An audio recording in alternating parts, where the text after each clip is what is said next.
Politics aside, being a woman is hard. When it comes to our ever-changing menstrual cycle, perimenopause, or menopause, we could use support, and that's where Happy Mammoth comes in. Remember that awful week before your period where you feel off and look in the mirror and don't recognize your reflection and you want to crawl out of your own skin? I don't. Estro Control by Happy Mammoth has made managing PMS symptoms so much easier. And for my friends who are going through menopause or perimenopause, or even if you've come out the other side and still feel like a wet sock on a busy highway, Hormone Harmony is a lifesaver. It's not just me saying this, it's become a phenomenon.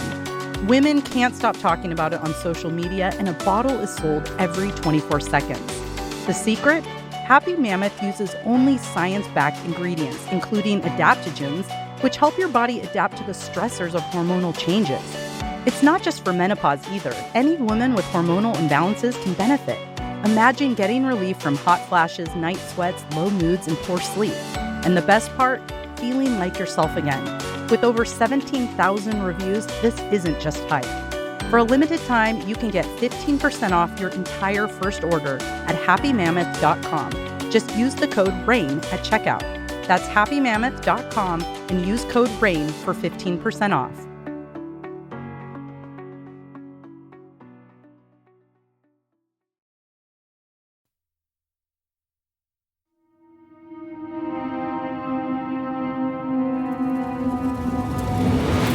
This is Murder in the Rain, where each week Emily Rowney, Alicia Holland, and Josh McCullough tell true crime stories of the Pacific Northwest.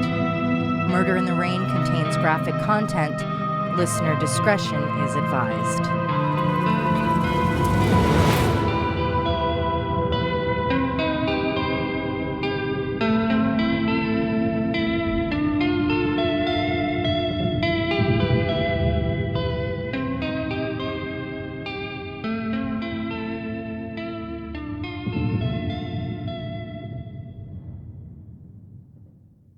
First, this is not an ad or sponsored in any way.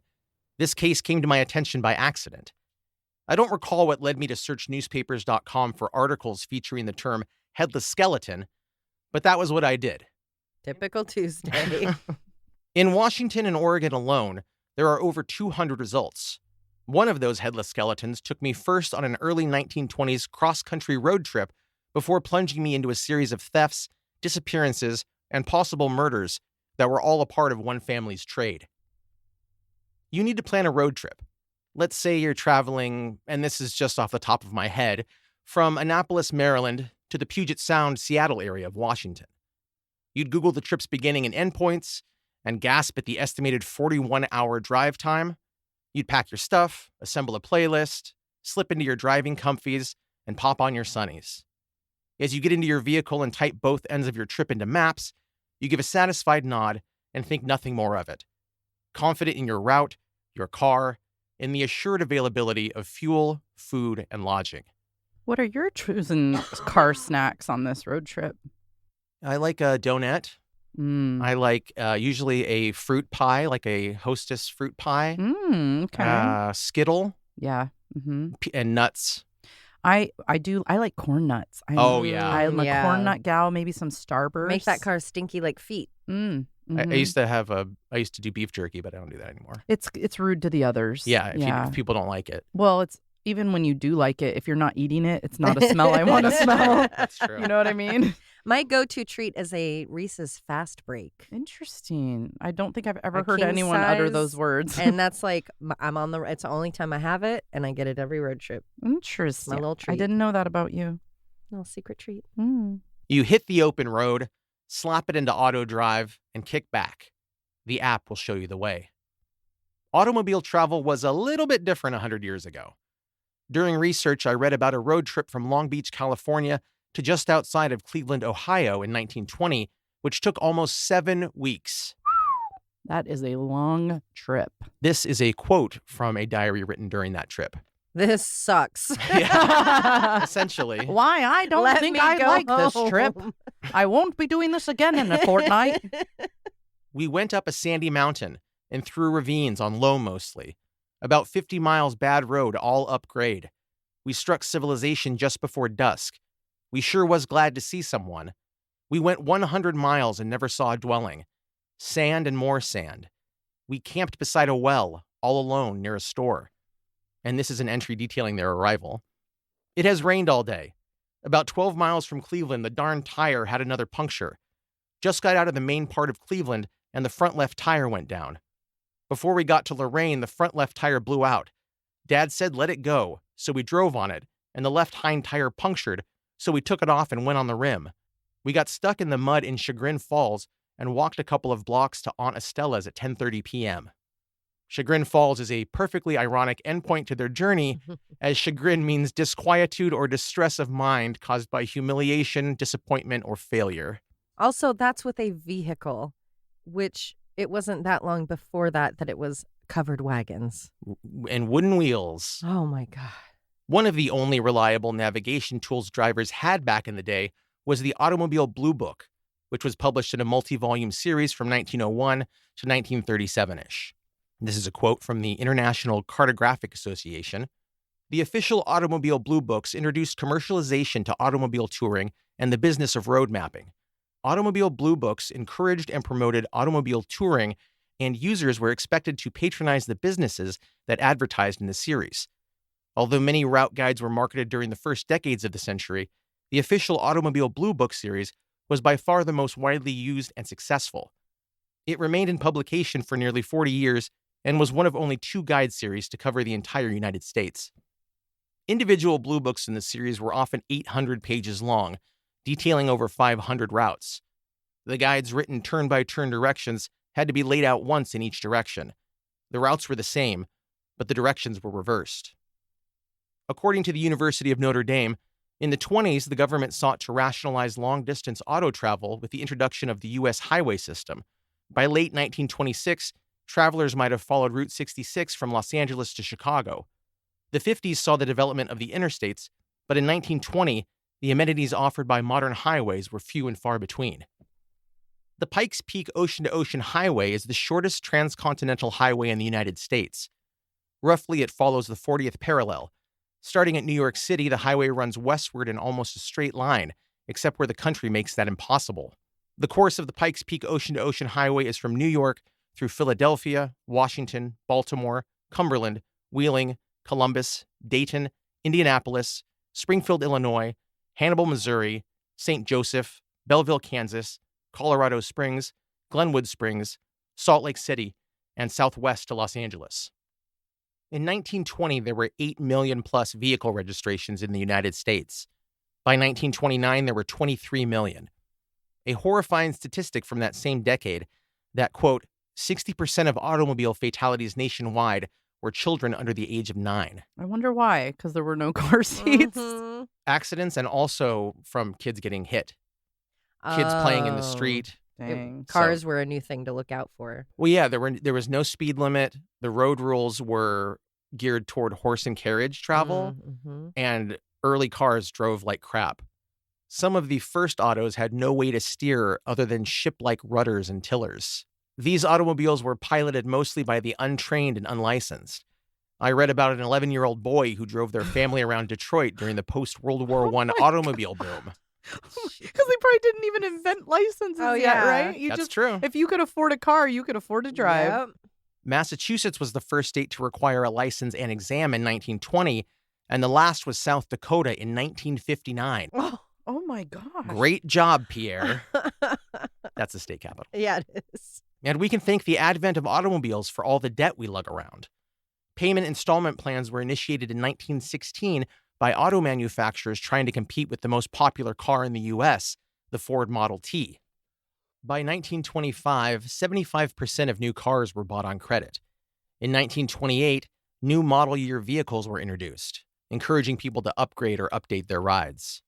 Quote, "It was installment sales of automobiles during the 20s that established the purchasing of expensive consumer goods on credit as a middle-class habit and a mainstay of the American economy." Gee, thanks. Oh, cool. It really worked for me. It's going quite well. They did sell other things like appliances back in the day on credit. Like but you could go to Sears and get them. yeah, sewing machine or whatever. So is that kind of the first capitalistic trend of, oh, you've got to get the newest version? I think that was the reason, yeah. Wow. And it It worked. And here we are. As famous people always tell us on the TV, it pays to discover. Don't leave home without it. The power of us. It's everywhere you want to be. Take control of your city. It all begins with you. Time to go mobile. What's in your wallet? Priceless. Two of those slogans are quotes from Bane from The Dark Knight Rises.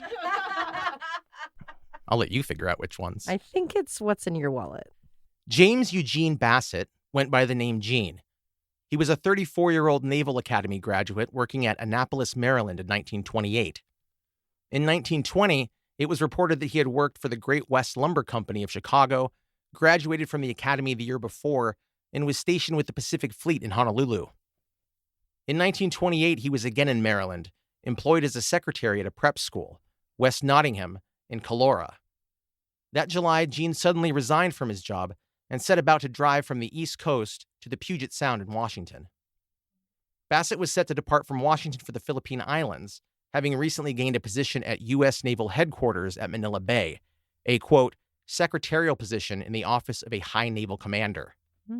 I don't think I've ever heard of a man being a secretary back then. His father was a notable secretary for the treasurer of Annapolis or something like that. Well, women didn't work for quite a long period of that's time, so true. it makes Excellent sense. point. Yeah, that's true, actually. And then once, I'm guessing it's probably war that Yeah. But yeah, I think World War World II War II. changed that forever. established the women in the Mhm. workplace.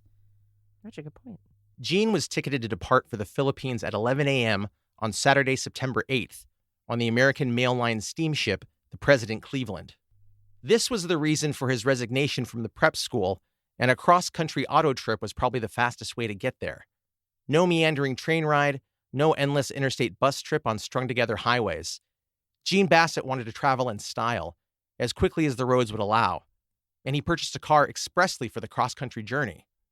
It was a brand-new, 3-tone Chrysler 75 Roadster that had a 3-speed manual transmission and a top speed of 70 miles per hour. Hell yeah.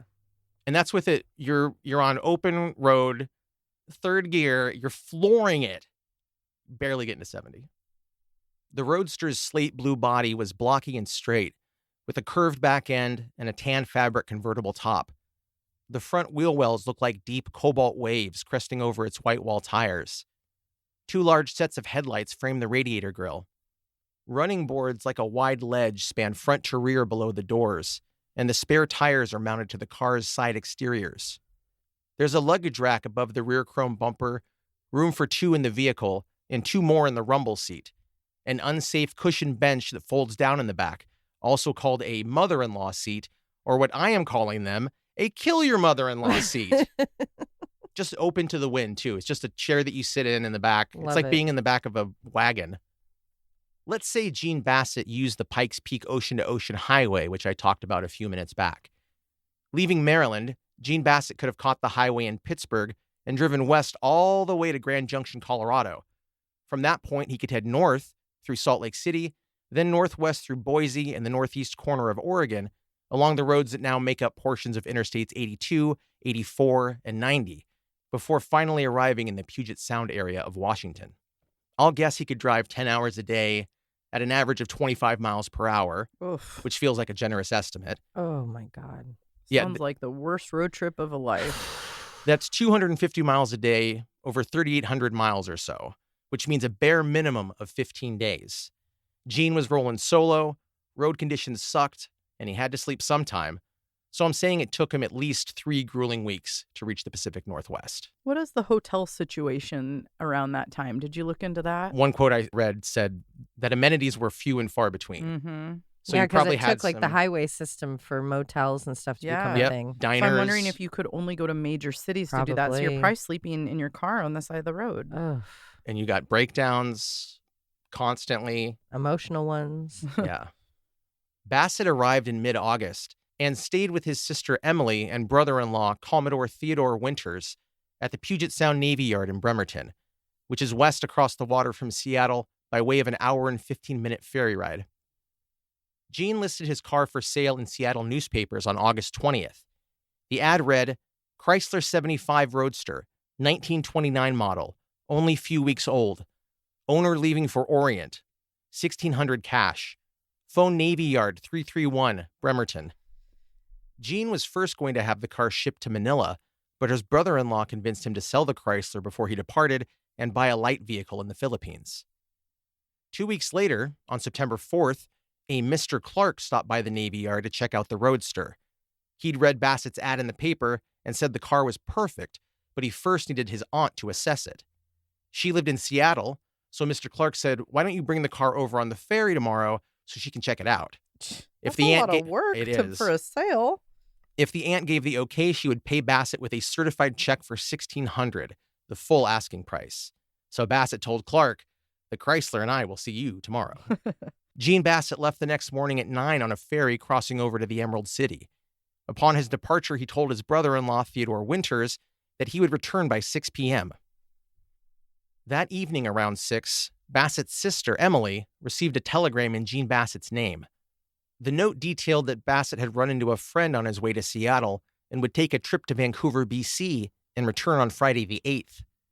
This struck her as out of character for Gene, and further, he had no friends on the West Coast and had nothing packed for any kind of weekend trip. The next day, the 6th, Commodore Winters confirmed with Canadian authorities at the border that Gene Bassett's automobile had not crossed their paths. The steamship Gene was supposed to catch on September 8th came and went without him embarking.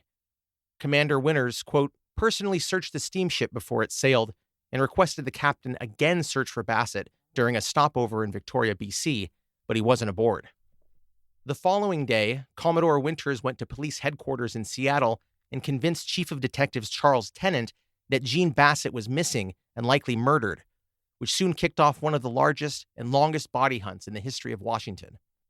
Chief Tennant contacted the Maryland DMV to get a detailed description of Bassett's car and its license plate.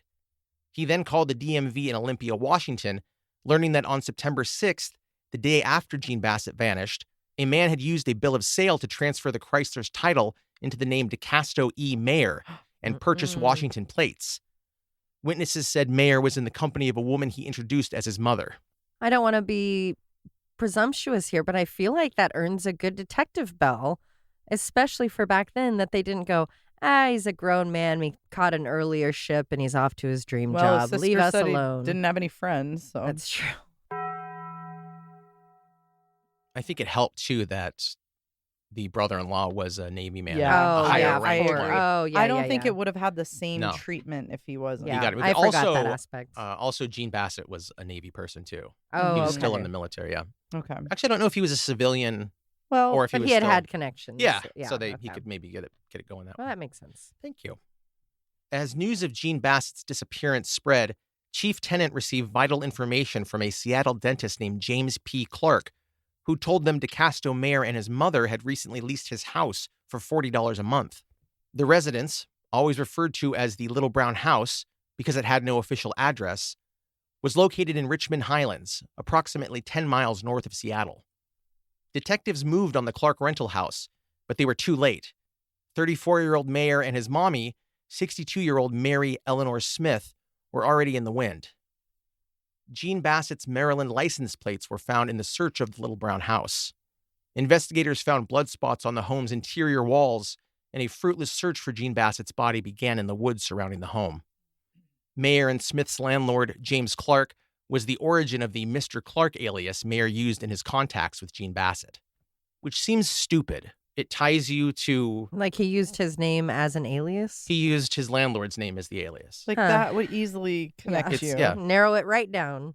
On Wednesday, September 12th, a nationwide alert was issued for the seizure of Bassett's three-tone Roadster and that its occupants be arrested on a murder charge. Wow. That's bold. On September 13th, in Oakland, California, a motorcycle officer stopped a male in his 30s and an older woman driving a blue 1929 Chrysler Roadster, the same as Bassett's. It was confirmed the car's Washington plates matched the ones DeCasto Mayer purchased at the DMV on the 6th. The officer stepped onto the car's passenger side running board and directed the man to police headquarters. If I killed someone, I'm not sure I'm going to go register the car I stole from them. The whole idea was new. Like, just don't register it. They're like, all right, we killed this guy and got his car. We better go register it. We wouldn't want to get in trouble. We don't want to break the law here. On the way, the driver sped among traffic, rear-ended a car, and sideswiped another to knock the officer from the roadster. Oh my God. If I could see that, that would have been amazing. Like old school Grand Theft Auto. How on earth was that protocol? Was that to keep him from causing a high-speed chase or something? I'm going to stand on the outside of your car? Yeah, I think it was probably a standard procedure, I would think. Wild. Yeah.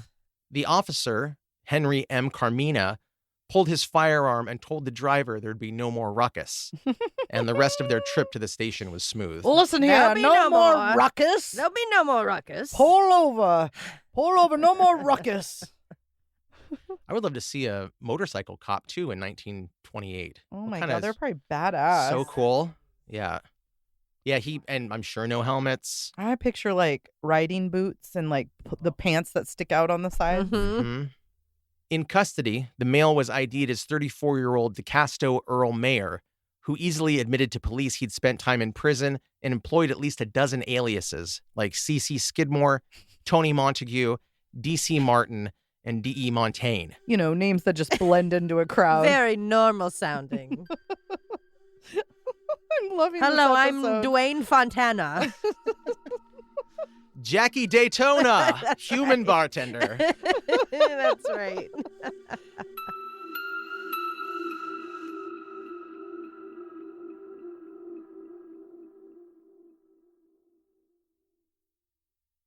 DeCasto Mayer was born in New York in February 1894.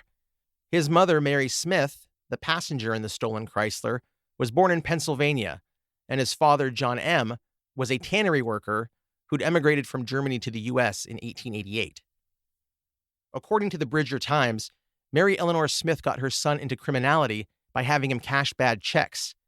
He was arrested, sentenced to 9 years in the Montana State Prison, and paroled in only 3.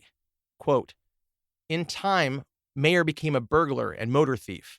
He has been arrested, sentenced, and paroled a dizzying number of times. On each arrest, with a loyalty worthy of a better cause, he has taken all the blame. On April 11, 1921, a charge of possessing stolen property against Mayer was dismissed under a writ of habeas corpus. As he left the courtroom, he was arrested by federal agents on auto theft charges and extradited to Utah. On May 16th, those charges were dismissed by U.S. Commissioner Van Etten, and we'll get into the reasons behind this decision in Part 2. October 4th, 1921, Mayer, using his C.C. Skidmore alias, was arrested in Pocatello, Idaho, for receiving stolen property. As he was led to the station, he broke away from his police escorts and ran for a nearby train yard. Pursued by the officers, Mayer was shot in the arm as he escaped and was rearrested several hours later after police found him hiding and bleeding underneath the car he stole, which was stored in an alley garage. His wounds were treated at the hospital, and he was taken to jail. Mayer was also charged with bootlegging. In November 1921, facing further federal auto theft charges in Utah, DeCasto Mayer pleaded guilty, receiving a sentence of up to 10 years. He received nothing for this plea deal, aside from waylaying extradition to Montana, where he would face a far more serious charge, which again, we'll get into in Part 2. Mayer was soon to be paroled from the penitentiary in Utah in early 1923, and when they let him out of the jug in April, federal agents scooped him right up. In Butte, Montana, Mayer was facing a parole violation for leaving the state, as well as another interstate stolen vehicle charge. He was brought to Helena, Montana to face the charges, receiving only a $25 fine. His parole remained intact, he was released, and soon left the state. In June 1923, Mayer was arrested, charged with burglary in Steamboat Springs, Colorado, and given a sentence of 1 to 3 years in the Colorado State Penitentiary. He'd moved to the state only a few days before he was busted, with his initial plan to set up a new spot in which he could store and alter the serial numbers of stolen cars. Mayer got himself arrested after having his 14-year-old brother-in-law pass a forged check. Mayer was paroled on October 30th, 1924 from the Colorado prison. Right after his release, he was rearrested at the request of the Pocatello, Idaho Sheriff's Department on a grand larceny charge for stealing a gasoline engine 2 years before, and held at the county jail in Canyon City, Colorado. Knowing he would soon be moved to Idaho, the governor there had just signed the extradition papers, and the sheriff's department was on its way to collect him, he and 3 other prisoners celebrated Halloween by escaping from jail. Newspapers said they sawed through the cell's window bars.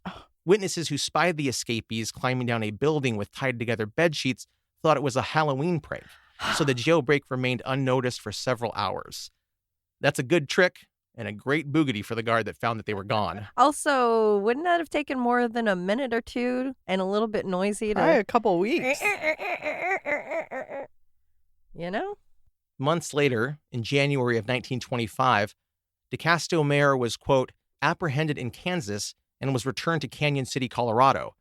Upon the arrival of Skidmore and Pocatello Friday night, he was taken to the county jail and searched, and a 6-inch saw, among several other filing blades, were found sewed in the lining of his coat sleeves. In March of 1926, Mayer was in Salt Lake City, transferred there to answer for white slavery charges under the Mann Act, which made federally illegal the, quote, interstate transportation of women or girls for prostitution or debauchery. Oh, so original human trafficking. Mm-hmm. And also that the term white slavery is racist as well. Yeah. Because it implies that there are Distinction. other types of slavery. Yeah. And that the whites are on top. So Mayer was under the alias D.E. Montaigne when he violated the Mann Act. He was found guilty of, quote, taking Miss Marie Popovich from Texas Creek, Colorado to Helper, Utah. Mayer spent a little more than 2 years in the penitentiary at Leavenworth, Kansas, and incurred a $1,000 fine as a result of these violations. Mayer's accomplice, Mary Popovich of Butte, Montana, was charged with conspiracy to violate the Mann Act. By this point, Mayer had spent 12 and a half years of his life incarcerated.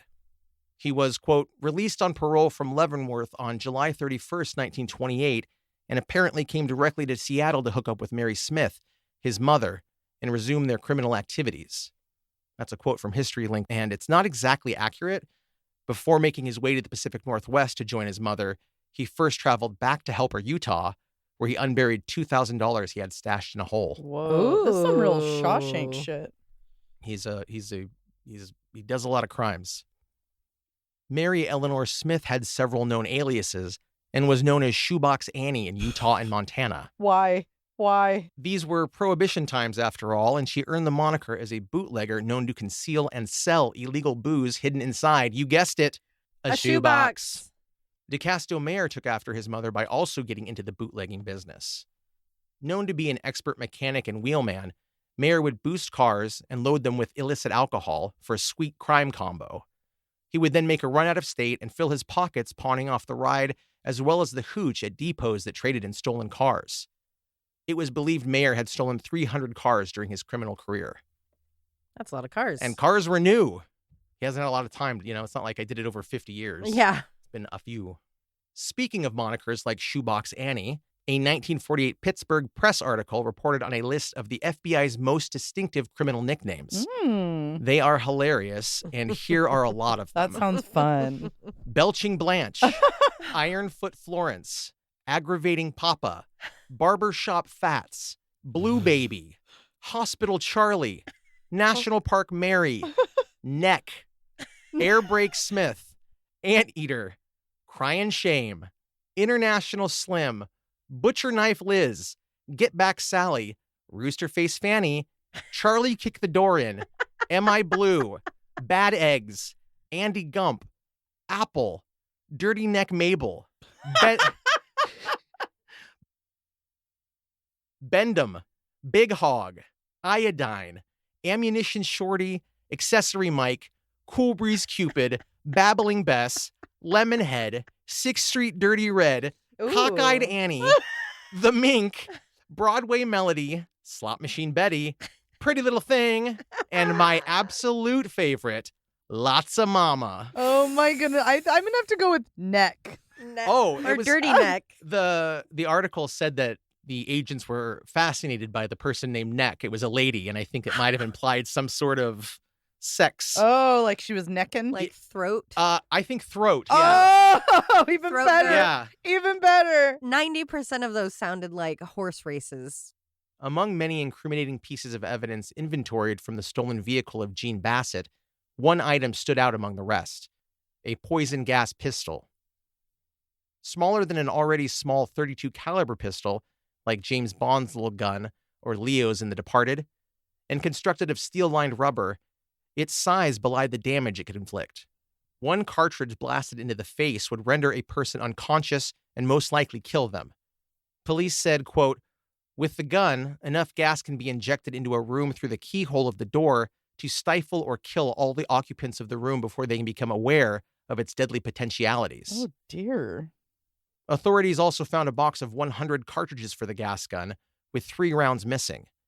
D.E. Mayer said Mary Smith had used them to see how the weapon functioned. Where do you buy one of those? I have no idea. Just casually buying that? Well, the police said it was the first time it had been confiscated in California and perhaps in the entire country. Wow. Poison pistols were a recent innovation from combat during World War I. Oh. They were able to turn that into a gun. Do you think you can still get your hands on those? I think they still sell gas pistols, yeah. Wow. But not, I don't think like that. I think it's not meant to kill, I don't think anymore.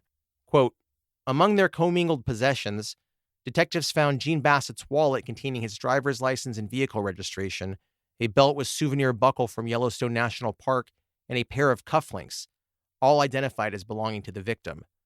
A search of the vehicle revealed a silver wristwatch engraved with Bassett's name and stuffed between the front seat cushions.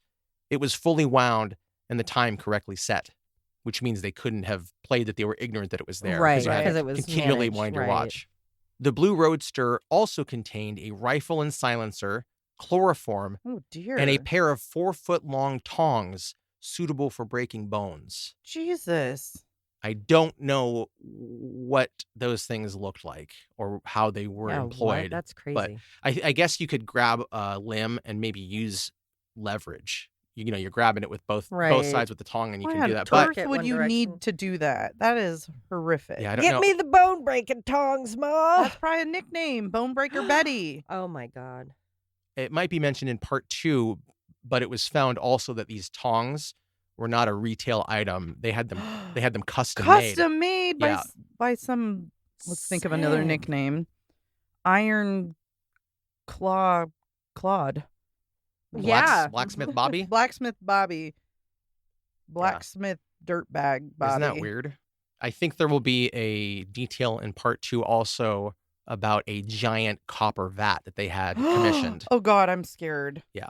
That doesn't sound fun at all. This is really taking a turn from being A fun nickname episode. car, That's right. car thief spree to To something horrific. shit out of 7. Yeah.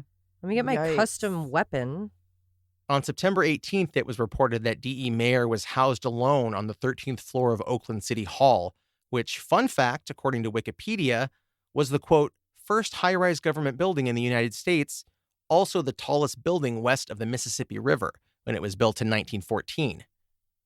Mayer was there until officers from Seattle arrived to bring him back to Washington. The constant solitude made Mayer anxious. When he mentioned it to his jailer, the guard responded with silence. At 5 p.m. Saturday, September 22nd, Mayer and Smith, escorted by Captain Kent, Deputy Prosecutor Dunn, left San Francisco aboard the Pacific Steamship Company vessel Admiral Evans en route to Seattle. Also on board the ship as evidence was Bassett's 1929 Chrysler 75 Roadster. The ship arrived in Seattle at the Pacific Steamship Company docks at 8:45 p.m. on Tuesday, September 25th, and the prisoners were taken directly to the Seattle City Jail and placed in solitary confinement. As an added precaution to keep the pair in custody, a federal grand jury in Seattle indicted Mayer and Smith for violation of the Dyer Act, the interstate transportation of a stolen vehicle. The widening search for Gene Bassett was reported on October 8th, as the sheriff's department scoured locations as far away as Boston Harbor and Tenino, around 65 and 75 miles southwest, respectively, of Seattle. On November 1st, the search for Gene Bassett took a brief turn toward the supernatural. That day, a team led by harbor patrol diver Joe Barrett dragged the depths of Lake Bollinger, 13 miles north of Seattle, for any trace of the missing man. Barrett told the United Press he was mid-search in the lake when he, quote, was attacked by submarine creatures of more than 3 feet in length. The creatures, Barrett said, looked like a cross between seals and lizards. He attempted to strike at them with a pole, but it was unwieldy. The creatures gathered, darting back and forth and snapping at his rubber suit. Barrett plans to carry a large knife with him when he continues the search tomorrow. Deputy Sheriff Harry Weller was on the site with the search crew, and as Barrett struggled with the lake monsters underwater, Weller fired at the creatures when they surfaced above the diver, but the shots were ineffective. The Seattle Star reported, quote, "Residents along the shore have made numerous attempts to trap them, but they will not take anything but live fish." Wait, so there were other people that claimed to have seen them as well? Yes. Whoa. No further monster attacks were reported. And after a tiny amount of research, I think I've found the culprits behind the attack on Joe Barrett. Giant Pacific salamanders. Oh, yeah. That would make sense. Did they know what those were back then? Probably not. When were they discovered? Yeah, hey man. Whoa. Let me ask my dad. I'm gonna phone home. Oh yeah, do that. My dad would know.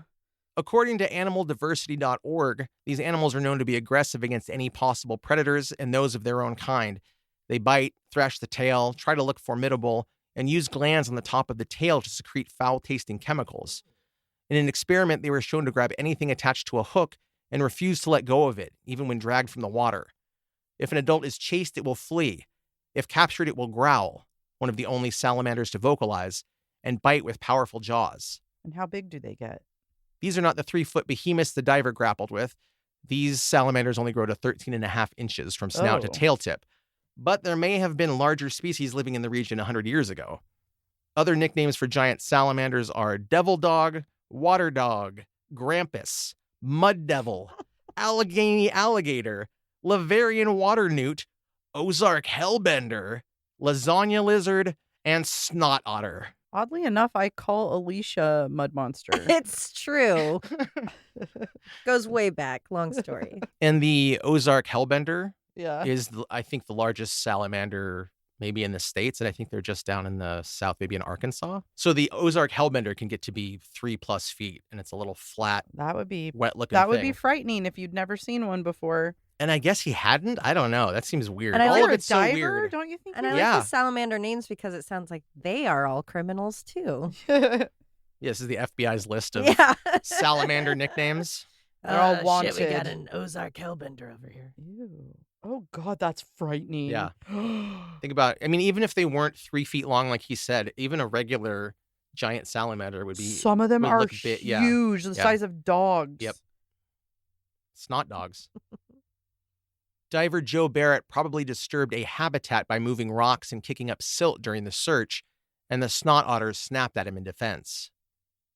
I also found several duplicate articles about salamanders from 1933 and 1937, which read, quote, "America's largest salamander, the hellbender, reaches a length of 2 feet and is good to eat." What? Why They're- would you eat something that looked like that? Ew. There might be a correlation between their current endangered species status and all the hearty encouragement to chew on them. If you have any hot gossip or facts about giant salamanders, please message us at Murder in the Rain. This has been Salamander Central. I will say that's the kind of fan mail I want to get, honestly. Salamander facts? Salamander Central. Yeah, I want to know more. I'm going to be Googling this all night. Back to DeCasto Mayer and Mary Smith, arrested in Oakland driving Gene Bassett's Roadster, in possession of many of his belongings, and suspected of his murder. The pair was extradited to Washington to face charges of grand larceny. Murder charges could not be laid because there was no proof Gene Bassett was dead. Their trial began on December 5th, 1928. Previous to that, Mayer and Smith lost legal representation twice. One declined their request flat out, and the other said, "Sorry, I can't because I have to take a trip to California right now." Their replacement lawyer was Henry Clay Agnew, who scored a small victory for the defense, getting the trial date set as early as possible, thinking his clients could outrun murder charges and he could get the W, since the prosecution would have to settle for a larceny conviction. The prosecution was headed by King County's Ewing D. Colvin, who laid out a strong opening statement, relaying DeCasto Mayer and Mary Smith's litany of crimes, their use of many aliases, that Mayer had escaped jail, and most damningly, that the pair had been arrested in Gene Bassett's car, which Mayer had transferred to his name with a forged bill of sale that was entered into evidence. On December 6th, Gene Bassett's sister, Emily Winters, was called as one of the state's first witnesses. She was asked to identify the wristwatch, belt, cufflinks, and wallet found with Mayer and Smith at their arrest, and believed to belong to Gene Bassett. The notary public who'd stamped the bill of sale testified that Mayer, under the name Clark, and Gene Bassett had been in his office on the day Bassett disappeared. On Tuesday the 11th, Inspector J.A. Goodnight of the Oakland Police Department was called to corroborate the defendant's statements after their arrest, and reporter Paul Gray testified that DeCastro Mayer told him that he was the one who forged the bill of sale for the Chrysler. The next day, multiple handwriting experts confirmed that the telegram sent to Bassett's sister in Bremerton on the day he vanished was a forgery, and that the writing matched Mayer's. The telegram read, quote, "I have sold my car, met a friend, am going to Vancouver for a couple of days. Will return Friday. Signed, Jean." Jean Bassett's mother, Marion, testified on December 12th that the cufflinks and wristwatch found with Mayer and Smith belonged to her son. She said he never took off the watch unless he was going to bed. Called the case's most dramatic moment by the Seattle Star was the testimony of defense witness W. W. Womer, a grocer with a store near the little brown house Mayer and Smith were leasing north of Seattle. Womer testified that on the day of Bassett's disappearance, he dropped by the house to deliver a pound of butter Mary Smith purchased that morning. He said he was there before noon, and in the driveway noticed a 3-tone Chrysler Roadster, later confirmed to be Bassett's. This testimony nailed Mayer and Smith, audibly shocking the court as the grocer recalled the encounter. Yes, a defense witness brought them down. Wow. I wish I would have been in that courtroom to hear the gasp Oh, yeah. when the grocer changed sides. People just fainting Yes. Ugh. Fanning themselves with newspapers. and hankies. Closing statements were given. The defense rested without calling Mayer or Smith to the stand, and Judge William J. Steinert turned it over to the jury on Friday, December 14th, 1928. The all-male jurors' deliberations began at 4:30 that afternoon. It was going to be a long weekend. The group re-examined each piece of evidence and line of testimony, poured through documents, and cross-checked the alleged timeline again and again. Just kidding. They came back with guilty verdicts in less than 4 hours, which included a 1-hour lunch break. God, I wish I was on a jury. Defense attorney Agnew pleaded for the release of Mary Smith after the verdict was delivered and became hoarse as he spoke. Jean Bassett's mother gave him a cough drop so he could go on. DeCastro Mayer was later sentenced to life in prison as a habitual criminal. Wait, was that actually the charge? Yeah, it was a weird law that they had back in, I think it was, Wow. well, I don't know if it was just in Washington, but Washington had that law. Just like we've given you so many chances and Yeah. you just clearly suck, so we're done Let's with bring this. that And back. he'd been in at least 6 prisons. I like that. He was committed to the Washington State Penitentiary in Walla Walla on February 15th, 1929. Mary Smith received an 8.5-year sentence and was also sent to the prison in Walla Walla. And another quote from History Link. In 1931, Robert M. Burgunder replaced Colvin as King County prosecutor. Admitting there was virtually no hope of finding Bassett's body, Burgunder withdrew the watch, wallet, belt, and cufflinks from the exhibits filed with the Superior Court and sent them to Jean Bassett's parents, Frank P. and Marion F. Bassett, in Annapolis, Maryland, as keepsakes. That was nice. The Roadster was also turned over to his parents, who sold it in Seattle at a Chrysler dealership. Though the assumed culprits behind Jean Bassett's likely murder were incarcerated, the search for his remains continued. In late November 1929, a group of searchers, called a posse in newspapers, spent a night checking graves in a Bothell, Washington cemetery as a, quote, cold-looking moon came up over the east hills, and the tombstones cast long shadows the length of the graves. The posse cracked open many coffins that night, none of which contained Bassett's corpse.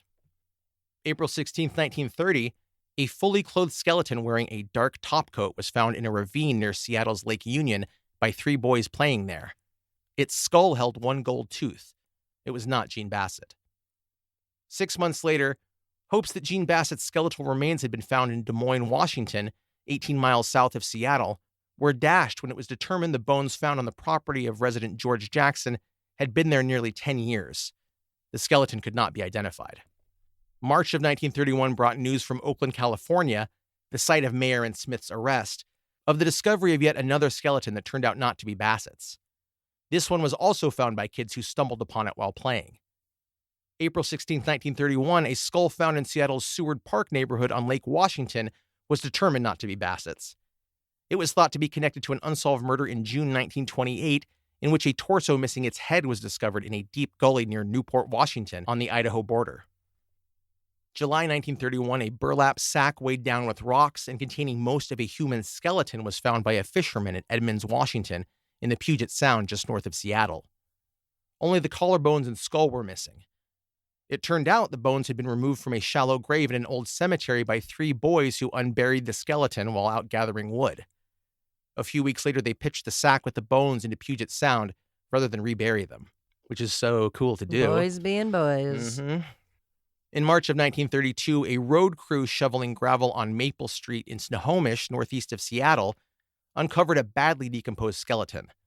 The puzzle of its identity was solved by a, quote, pioneer citizen and resident named Arthur Preston, who remembered that as a child in 1885, his father had unearthed several skeletons, which he turned over to Old Doctor, an indigenous man who lived on a nearby ranchery.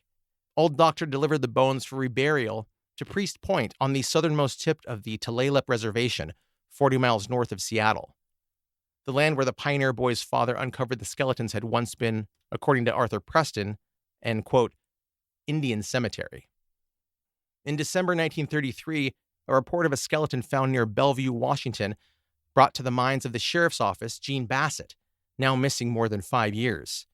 Deputies and reporters rushed to the freshly uncovered skeleton they quickly determined was not human, a conclusion they reached when one of them said, those are goat horns.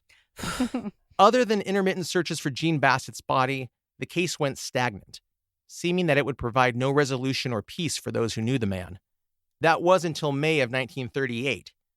Mary Eleanor Smith, the mother of DeCasto Mayer, who'd been incarcerated at the Washington State Penitentiary alongside her son, chose in the last few days of her term to write a confession detailing the ensnarement, coercion, murder, dismemberment, and disposal of Jean Bassett. And that is where we will begin next week in part 2. She waited till her sentence was almost done? Yeah. She couldn't have found that conscience at the beginning and taken a plea deal and get these families answers? No. Oh, okay.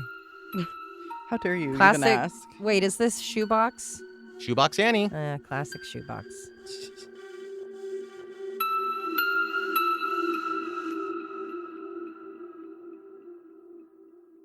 To compound butters. What's that? Marinades and reductions. Why did you say, what's that about the Because I don't know what compound butter is. Oh. Whatever those What's are. that? I don't know what any of that is, but it sounds delicious. Rather than have it shipped to him at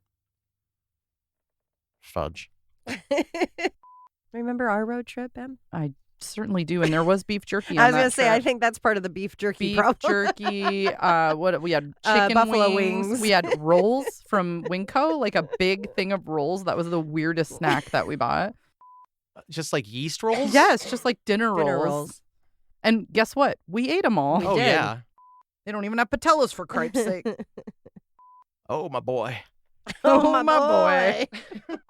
Emily would love to bend over I'm going for to take you. out a turd. Oh, my boy. Oh, my boy. In 1920, Oh, my boy. Honolulu is one of the best words. Honolulu, and it means protected bay. It does mean protected bay. For when Colin Jost calls us to be on Jeopardy. That's right. And I can tell him Hmm, their celebrity name, he That's and his right. wife, Scarlett JoJo. Boy. You don't like that? I Scarlett I really Johansson, look forward Colin for us meeting Jost. them. Scarlett JoJo. I think he's going to appreciate that so much. He will. He's not heard it. No one said that to him yet. I'm the first guy to think it. The intellectual property you're most protective of. Surprised he Trademark. said it out loud. Yeah, on a recording. Well, I want someone to hear it besides Leash. She's the only person I talk to, except the void. Until you'll you be- say it again, I'll be like, Yeah, that you'll be sounds so familiar. you'll think it's hilarious when I say it in front of Mr. Jost, Oh, when boy. we're on the show, which will happen. spouse of JoJo, spouse in Scarlett JoJo. Oh, here we go. You can't waste that tongue energy talking so much goof. We talk about rotisserie chicken a lot. I don't got no farts today. Go to hell for lying the same as stealing. Well, duh. You don't tell me, I tell you. I went to Catholic school, mother effer. Received a telegram in Jean Bassett's name. You said telegram weird. Telegram. Telegram. Grandma. Grandma. Ooh. Telegrandma. Hello? Is this my grandma? You're a bitch. and dead, you stupid. That's such a sister move. Actually, my brother didn't have any friends, so I do not believe this, and I will investigate. Thing about the new Teslas, was that in Lake Oswego? Because that's definitely Lake-O crime beat. No. Lake-O crime beat. Lego Crime beat. No, it wasn't. All right. Looks like a Chips. Yeah. Oh, I loved that show. Oh, Me me too. too. Conceal and sell illegal booze. A 1948 Pittsburgh into Vicksburg. Well, You're not on trial, sir. I am always, when there's a recording going, I'm always on trial with myself, and I'm a brutal prosecutor. 100% conviction rate. Also, the tallest building west of the Mississippi River. Let's take that one again. I lost it. Yeah. Mississippi River.